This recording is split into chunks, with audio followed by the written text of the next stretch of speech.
Bonjour à toi. Alors aujourd'hui, on se retrouve pour la correction du défi mathématique numéro 1. Donc l'objectif, rappelle-toi, était de factoriser le polynôme x puissance 7 moins 1 dans R de x.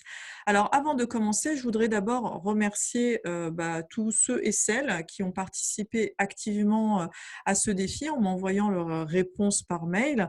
Donc je pense notamment à Louis, à François, à Iskander, à Imen et à Osama. Alors, ils viennent tous de filière MP, voire MP étoile, et Osama qui nous vient de filière ATS. Et donc, ils ont tous su résoudre cette problématique avec succès. Alors, la petite surprise, c'est que justement, c'est pas tout à fait moi qui vais faire la correction, mais je vais plutôt laisser ça à Iskander qui s'est chargé de vous rédiger une solution à cette problématique. Moi, je vais d'abord commencer par vous faire quelques petits rappels pour commencer. Alors, d'abord, je voudrais vous rappeler que un polynôme P est factorisable par le coefficient x moins a si et seulement si P de a est égal à 0, c'est-à-dire si et seulement si a est une racine de P. Ça veut dire quoi? Ça veut dire que factoriser P revient finalement à déterminer ces racines, donc dans le cas, si on est dans le cas de x. Et dans notre cas, à nous, ça veut dire résoudre l'équation x puissance 7 moins 1 est égal à 0 ou encore x puissance 7 est égal à 1. OK. Alors maintenant, je vais vous parler des racines énièmes de l'unité. C'est quoi les racines énièmes de l'unité? C'est les solutions de l'équation x puissance n est égal à 1, justement. Et quelles sont ces solutions? Ce sont les exponentielles 2i capi sur n avec k qui va varier entre, c'est un entier qui va varier entre 0 et n-1. Alors, évidemment, c'est très facile de vérifier que ces exponentielles 2i capi sur n sont bien solutions de l'équation, puisqu'elles vérifient cette équation. On en a exactement n distinctes, et comme on a affaire à un polynôme de degré n, de toute manière, on aura au plus n solutions, on les aura donc toutes trouvées. Très bien, donc quelle est l'idée de la résolution de cette problématique? Ça va être en réalité d'abord de passer par une factorisation dans C de x, puis ensuite seulement de repasser dans R de x en observant que les racines complexes uniquement seront 2 à 2 conjuguées. Allez, je laisse maintenant la main à Iskander qui tient à vous dire un petit mot avant de démarrer la correction.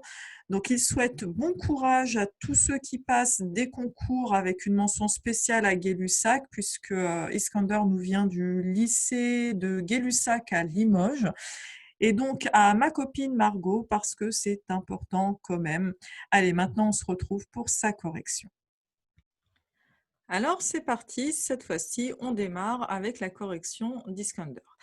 Donc, il commence par nous faire remarquer que nous avons affaire à un polynôme de degré 7, donc qui va avoir au maximum 7 racines dans R et exactement 7 racines en réalité dans C, puisqu'elles vont correspondre aux solutions de l'équation x puissance 7 moins 1 est égal à 0, c'est-à-dire x puissance 7 est égal à 1. Ça correspond évidemment aux racines septièmes de l'unité qui ne sont rien d'autre que les exponentielles 2i capi sur 7 avec k un entier qui varie entre 0 et 6. Donc ça correspond au rappel de cours qu'on a fait tout à l'heure.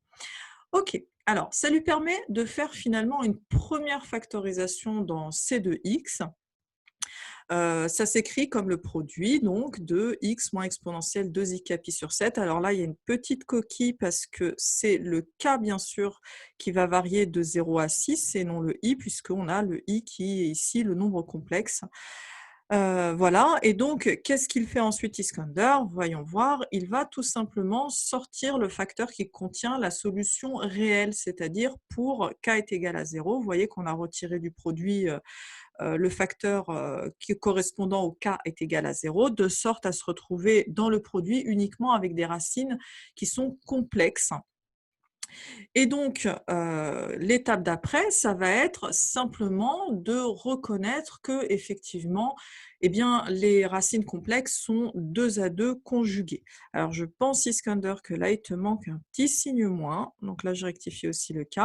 Donc, il est en train de nous dire que l'exponentielle qui est là, donc pour k qui varie de 1 à 3, correspond à l'écriture de l'exponentielle 2i Alors là, moi, je vais l'écrire plutôt en 7-K, sachant que lui, il a tout simplement mis le moins à l'extérieur, hein, ce qui revient à la même chose. Donc, qu'est-ce que ça veut dire? Donc là, il nous montre effectivement pourquoi c'est vrai, tout simplement parce que les angles sont congrus 2 à 2 pi près. Alors attention, c'est les angles qui sont congrus et donc on ne mettra pas de i à l'intérieur. Ça sera aussi modulo 2 pi et non pas modulo 2 i pi. Voilà. Donc, qu'est-ce que ça veut dire cette relation-là? Donc, il ne faut pas en avoir peur, hein. Ça veut simplement dire qu'on a observé que l'exponentielle, par exemple, 6 i pi sur 7 n'est rien d'autre que l'exponentielle moins i pi sur 7. On a aussi observé, alors je ne vais pas tous les noter, que l'exponentielle 5 pi sur 7 est égale à l'exponentielle moins 2 pi sur 7, et enfin que l'exponentielle 4 pi sur 7 va pouvoir s'écrire exponentielle moins 3 pi sur 7.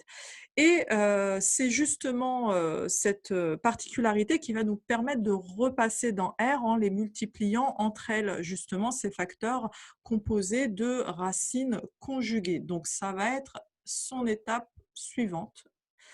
Alors faites-le, hein, faites ce produit-là 2 à 2. Vérifiez que vous obtenez bien cette quantité-là qui est juste en dessous. Donc vous allez évidemment obtenir un polynôme de degré 2 et vous allez reconnaître ici la formule d'Euler.